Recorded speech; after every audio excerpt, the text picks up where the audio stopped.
come you're not working at one of those fancy tech firms? After my internship abroad, I want to build something undeniable. Something Important? I gotta let you guys know, the finale was such a banger, I watched it back to back. Everything that was happening. Ran it back. Ms. Hodge, I have to ask, of all the Beatles that you could have mentioned in the finale, why Ringo? Why you know, great at improvisation. I'm glad he didn't choose Paul. That would have been really bad timing. It would have been really bad. Yeah. No, in all honesty, I want to ask you, because I'm genuinely curious. In the Bendis books, the AI that Riri conjures is Tony Stark. And I just want to know if there was ever any point in the conversation, even early on, where you wondered, like, could we get Robert to possibly come and do this? Honestly, no. We were so charmed with the character of Natalie, and she exists in Eve's Publishing so much that Natalie was one of the givens that we were trying to figure out how she would create Natalie. As you say that, like, man, that would have been a really good idea. That would have been a really good idea. Season 2. You can have it for season 2. Thank you. Mr. Coogler, you were the first one to take flight with Riri and kind of figure out how she soars.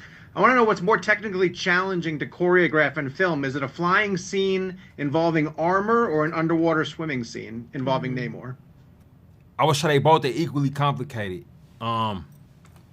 The underwater stuff, actually the underwater stuff's more complicated. It's hard. Yeah, cause I got the underwater scene in Heirloom, right? But Yeah.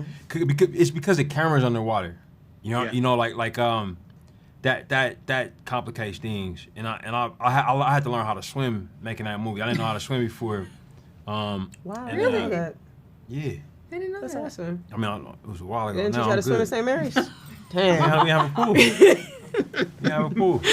That's Beehive, Berkeley High. Yeah, we had 3 of them. I don't know.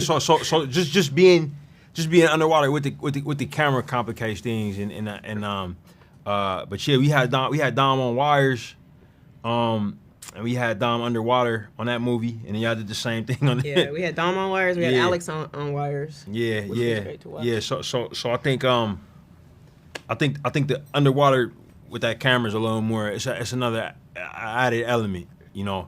Neither one is easy, bro. You know what I'm saying? I can imagine. Yeah. Well, there's so much to the fluidity of Riri's movements. in Oh the yeah, you armor. should. Well, I mean, Angela directed that stuff, man. Like, what's your feelings on it, Angela? I mean, it's a lot of it's tough because a lot of it is visual effects. So it's in terms of making sure that how I see it gets communicated. So the communication part was making sure that everybody was everyone's making the same movie. Mm-hmm. We had Greg Steele and David Bosco in our visual effects department. We're just freaking superstars. Mm-hmm. So I, from the very beginning, I felt very taken care of and wasn't too concerned, too worried about it. But I don't know, it's fun because I'm one of those directors who gets out and like acts out everything. So like I'm in my living room trying to figure out things of what's going to be cool or how could she take off or what are ways that she can fly through that's going to be cool and how can I shoot it in a way that it is in a way that we don't always see all the time. So. Before they wrap me, Ms. Barnes, I want to ask, I love stories about being at the crossroads and potentially making a deal, a difficult deal. I just want to know why a pizza parlor? What was the choice behind the location of a pizza parlor? I mean, that's Thank you really for more of a not question, so I'll let her take this one. Thank you for asking about the pizza parlor. My grandmother lived in and around Chicago, and when I went to visit her on summer, she would take me to the jazz club and get pizza either before or after, and so it's a nod to my grandmother, Chloe, and if you look very closely, you can see her picture hanging in Desperitos.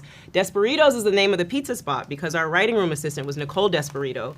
Her father was Officer Frank Desperito, who fought bravely in the fires that happened in 9/11 in the towers and did not survive. And so our show is an honor to all of the brave firefighters, all of the brave warriors. And so our villain's lair is named for an absolutely true American hero.